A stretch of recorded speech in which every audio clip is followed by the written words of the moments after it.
बिस्मिल्लाहिर्रहमानिर्रहीम अस्सलाम वालेकुम स्टूडेंट्स। तो आज की हमारी इस वीडियो का टॉपिक है ऑटोनॉमिक कंट्रोल ऑफ जीआईटी।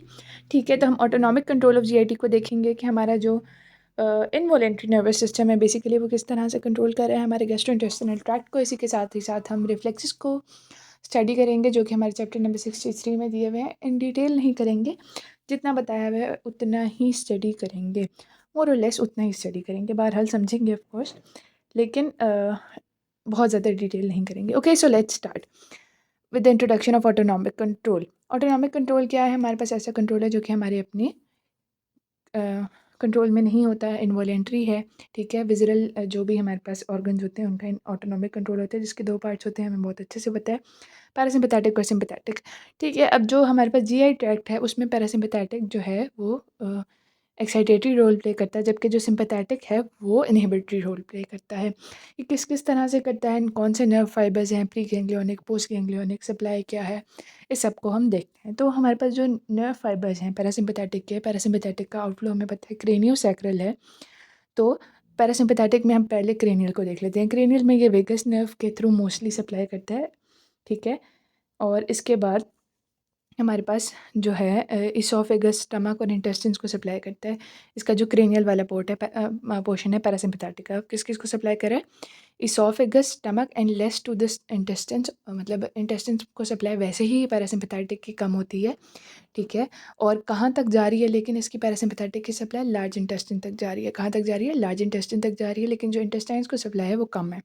ठीक है, इसके बाद हम आ जाते हैं सैक्रल आउटफ्लो पे। सैक्रल आउटफ्लो में second, third, fourth segments of spinal cord है जो कि पेल्विक नर्व्स के थ्रू पास करते हैं और हमारे पास distal half of large intestine को सप्लाई करते हैं। किसको सप्लाई करते हैं? Distal half of large intestine को, यानी कि जो क्रेनियल फ्लो है वो proximal half of large intestine को सप्लाई कर रहा था। ठीक है, इसके बाद हमारे पास ये है कि ये किसको सप्लाई कर रहा है? सिग्मोइडल, रेक्टल और एनल रीजन्स को। किस किस रीजन्स को? सिग्मोइडल, रेक्टल और anal regions of large intestine को बेसिकली ये सप्लाई कर रहा है।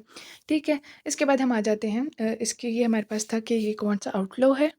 इसके जो पोस्ट गैंग्लियोनिक फाइबर्स हैं वो निकलेंगे ऑफ कोर्स, और फिर ये रिस्पेक्टिव जो भी गट का एरिया होगा, जैसे कि हमने क्रेनियल में पढ़ा इसोफेगस, स्टमक और इंटेस्टिन्स इनमें जाएंगे, और सैक्रल में सिग्मोइडल, रेक्टल और एनल रीजन्स में जाएंगे। ठीक है, इसके बाद हम आ जाते हैं सिंपैथेटिक पे। सिंपैथेटिक का फ्लो क्या है? T5 and L2। इसमें क्या होगा कि स्पाइनल कॉर्ड से फाइबर्स निकलेंगे। ठीक है, और सिंपैथेटिक चेन हमें पता है पैरावर्टिब्रल कॉलम बना देते हैं, और फिर सीलियक एंड मेसेंटिक गैंग्लियन से पास करते हुए फिर पोस्ट गैंग्लियोनिक फाइबर्स निकलेंगे जो गट को सप्लाई करेंगे। ठीक है, तो हमारे पास पहले प्री गैंग्लियोनिक फाइबर्स थे। ठीक है, जो कि सीलियक एंड मेसेंटिक गैंग्लियंस में से निकले और वो क्या बन गए? Post ganglionic fibres. वहाँ पे साइनैप्स हुआ। ठीक है, और उसके बाद पोस्ट गैंग्लियोनिक फाइबर्स बन गए, सॉरी गैंग्लियन के बाद पोस्ट गैंग्लियोनिक फाइबर्स बन गए, और फिर उन्होंने गट को इनर्वेट किया। सप्लाई क्या है? More extensive near oral cavity and anus, यानी जो इसके हमारे पास एक्सट्रीमिटीज़ हैं जीआईटी के उनमें ज़्यादा होती है parasympathetic supply as compare to the बाकी पोर्शंस, यानी कि जो बीच वाले पोर्शंस हैं जैसा कि हमने इंटेस्टिन्स पढ़ा उसमें कम होती है। ठीक है, लेकिन जो सिंपैथेटिक नर्वस सिस्टम है ये इक्वली सप्लाई कर रहा है पूरी जीआईटी को। इसके बाद न्यूरोट्रांसमीटर कौन सा है? एसिटाइलकोलिन है, और एक्साइटेटरी काम करेगा जीआई में, और नॉरएपिनेफ्रिन या एपिनेफ्रिन है, बेसिकली नॉरएपिनेफ्रिन है ऑफ द सिंपैथेटिक, और ये इनहिबिटरी एक्शन प्ले करता है। एक्शन क्या होगा?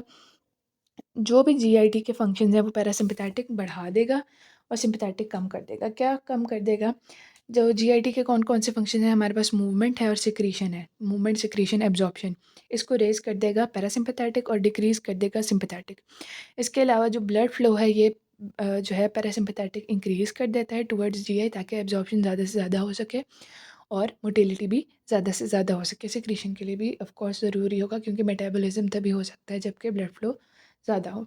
ठीक है, इसके बाद जो सिंपैथेटिक है इसमें डिक्रीज होगा, एक दफ़ा के लिए डिक्रीज होगा, which will be followed by auto regulatory escape, जिसको हम आगे डिस्कस करेंगे ब्लड सप्लाई में। ठीक है, इसके बाद हम आ जाते हैं गैस्ट्रोइंटेस्टिनल रिफ्लेक्सेस पे। गैस्ट्रोइंटेस्टिनल रिफ्लेक्सेस में हम इसका मैंने टेबल बना दी है ताकि थोड़ा आसान हो देखने में और क्लासिफाई करने में। अच्छा, अब ये जो गैस्ट्रोइंटेस्टिनल रिफ्लेक्सेस हैं ये हम 3 टाइप्स के स्टडी करेंगे। कितने टाइप्स के? 3 टाइप्स के। एक पहले वो हैं जो इंटीग्रेटेड इंटायरली विद इन गट। हमें पता है गट का जो इंटायरली विद इन गट होता है उसको हम क्या कहते हैं? जो nervous system, enteric nervous system. ठीक है, कि क्या कौन-कौन से रिफ्लेक्सेस को कंट्रोल करता है? Reflex controlling of peristalsis, secretion, mixing contractions and local inhibitory effects. क्या-क्या हैं? Reflex controlling of peristalsis, secretion, mixing contractions and local inhibitory effects. इस सबको कंट्रोल करेगा। इस सबसे रिलेटेड जो भी रिफ्लेक्सेस होंगे, उनको कौन कंट्रोल करेगा? गैस्ट्रोइंटेस्टिनल नर्वस सिस्टम या फिर एंटेरिक नर्वस सिस्टम, और ये entirely within gut initiate होगा रिफ्लेक्स और रिस्पॉन्स प्रोड्यूस होगा। जैसा कि अगर हम पेरिस्टाल्सिस को देखें या मूवमेंट कोई भी हम बेसिकली देखें कि हमारे पास मूवमेंट ऑफ जीआईटी किस तरह से हो रही है, तो उसमें क्या होता है कि जब बोलस आता है तो at the level of bolus क्या होता है, सर्कुलर मसल्स कॉन्ट्रैक्ट कर जाते हैं। क्या करते हैं? सर्कुलर मसल्स कॉन्ट्रैक्ट कर जाते हैं। अब आप खुद सोचें कि एक ट्यूब है, ठीक है, और उस पे आपने एक जगह पे जहाँ पे आपने एक बॉल रखी ट्यूब के अंदर, और फिर उस जहाँ पे बॉल है वहाँ पे एक सर्कुलर रिंग बनाई अपने हाथों से उससे, और उसको कॉन्ट्रैक्ट करवाया, तो ऑफ कोर्स बॉल आगे मूव करेगी, ठीक है। तो ये क्या हो रहा है कि जब डिस्टेंशन होती है, ये बेसिकली रिफ्लेक्स है, डिस्टेंशन होगी, डिस्टेंशन से जो सर्कुलर मसल्स हैं वो उनमें रिफ्लेक्स इनिशिएट होगा और वो कॉन्ट्रैक्ट करेंगे, पॉजिटिवली उनको इनर्वेट किया जाएगा या एक्साइट किया जाएगा।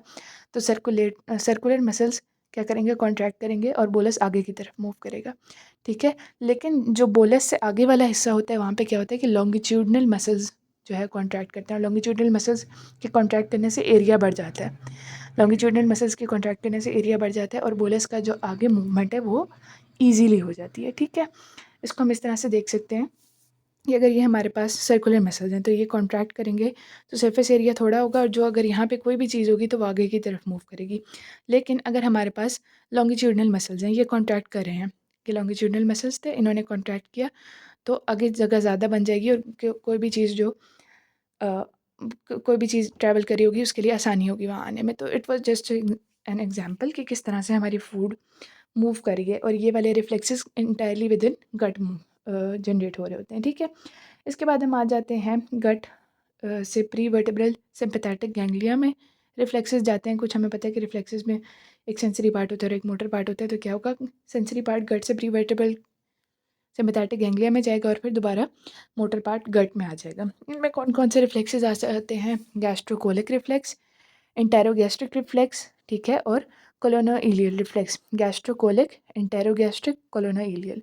गैस्ट्रोकोलिक, एंटेरोगैस्ट्रिक और कोलोनोइलियल। गैस्ट्रोकोलिक रिफ्लेक्स का क्या मतलब है? एज द नेम शोज के जो है गैस्ट्रो, यानी हमने पढ़ा ना कि गट से निकलना है सिग्नल ने, सिंपैथेटिक चेन में जाना है, वापस गट में आना है, यानी कि गैस्ट्रो मीन्स स्टमक, स्टमक में से सिग्नल्स निकलेंगे जो कि कॉलन की तरफ जा रहे हैं, ठीक है। स्टमक में से सिग्नल्स निकल रहे हैं जो कि कॉलन की तरफ जा रहे हैं, सिग्नल्स फ्रॉम स्टमक, और कॉज क्या कर रहे हैं? इवैक्यूएशन ऑफ कॉलन, यानी कॉलन के में जो भी कंटेंट्स है उनको रिमूव करा रहा है, ये वाला रिफ्लेक्स गैस्ट्रोकोलिक रिफ्लेक्स, ठीक है। इसके बारे में इतना ही पता होना चाहिए। इसके बाद हम आ जाते हैं एंटेरोगैस्ट्रिक रिफ्लेक्स पे। फिर से नाम से ही पता चल रहा है कि signals from colon and small intestine, ठीक है, इंटेरो स्मॉल इंटेस्टिन के लिए होता है। तो signals from colon and small intestine to inhibit stomach motility and secretion, यानी कि ऐसे सिग्नल्स निकल रहे हैं स्मॉल इंटेस्टिन और कॉलन में से जो स्टमक मोटिलिटी और सिक्रीशन को कम कर रहे हैं। ये कब होता है? It is a full fledge SQ, ठीक है। ये कब होता है इंटेरोगैस्ट्रिक रिफ्लेक्स? जब हमारे पास ड्यूडेनल डिस्टेंशन हो, ठीक है, एक तो ड्यूडेनल डिस्टेंशन है, और या फिर एसिडिक काइम हो, ठीक है, एसिडिक काइम की पीएच कहाँ तक हो? स्टमक में 1.5 तक हो, या और फिर ड्यूडेनम में हो तो 3 to 4 हो इसकी पीएच। इसके अलावा अगर ऑस्मोलैरिटी ऑफ काइम भी इंक्रीज हो जाए तो भी ये इंटेरोगैस्ट्रिक रिफ्लेक्स इनिशिएट हो सकता है, ठीक है। तो ये कुछ इसकी स्टिमुलेंट्स थे, ये एसक्यू में बहरहाल पूछा गया है, जो यूक्यू है वो है, ठीक है। इसके बाद कोलोनोइलियल है, दोबारा से पता चल रहा है कि कॉलन से सिग्नल्स होंगे और emptying of ileal contents into colon को प्रिवेंट करेंगे, ठीक है। जो आखिरी दो रिफ्लेक्सेस हैं वो दोनों ही इनहिबिटरी हैं, ठीक है। और इसके बाद ये वाला जो हमारे पास गैस्ट्रोकोलिक था ये इवैक्यूएशन करा रहा था, और बाकी दोनों जो है इनहिबिटरी हैं, ठीक है। इसके बाद हम आ जाते हैं ऐसे रिफ्लेक्सेस जो गट या गट से स्पाइनल कॉर्ड या ब्रेन स्टेम में जाते हैं और दोबारा गट में आ जाते हैं। इनमें कौन कौन से हैं? एक तो reflex from stomach and duodenum है, ठीक है, पेन रिफ्लेक्स है, डिफिकेशन रिफ्लेक्स है। स्टमक या duodenum pain reflex and defecation reflex via vagus होते हैं टू कंट्रोल गैस्ट्रिक एक्टिविटी को कंट्रोल करने के लिए होते हैं और होते किसके ज़रिए हैं, वाया वेगस यानी 10th क्रेनियल नर्व। इससे क्या होता है, पेन रिफ्लेक्स में जनरल इनहिबिशन ऑफ जीआई, मतलब पेन रिफ्लेक्स का रिस्पॉन्स क्या होगा, general inhibition of the whole GI, ठीक है। इसके अलावा डिफिकेशन रिफ्लेक्स में क्या होगा कि powerful contraction of muscles generate की जाएगी ताकि डिफिकेशन हो सके, ठीक है। Okay, so that's all for today. I hope you find this video useful. Stay tuned and get subscribed to my channel. Furthermore, don't forget our Palestinian brothers and sisters in your prayers. Thank you.